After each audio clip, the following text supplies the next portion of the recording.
Alam mo ba, ito ang pinakamagandang babae sa tribong Homi sa Africa. Kakadalawampu, 20 pa lang niya at ang pangalan niya ay Kira. Malapit na siyang ikasal sa isang pinunong 50 taong gulang bilang huli niyang asawa. Nang marinig ng mga iba pang asawa sa bahay ang balita, labis silang natuwa at nagsigawan sa tuwa. Sa araw ng kasal, kailangang isuot ni Kira ang bakal na singsing sa leeg at takpan ang buong katawan ng pulang luwad. Bilang simbolo na siya ay asawa na ng pinuno at bilang palatandaan ng kanyang pag-aasawa.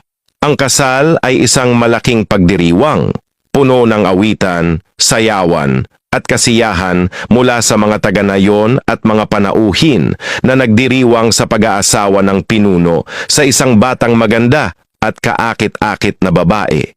Si Kira ay nakatanggap ng espesyal na atensyon mula sa pinuno.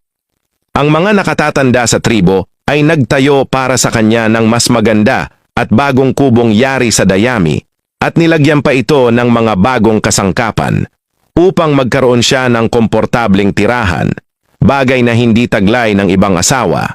Pagkatapos ng kasal, ang tanging tungkulin ni Kira ay alagaan ng mga hayop, isang madali at magaan na gawain.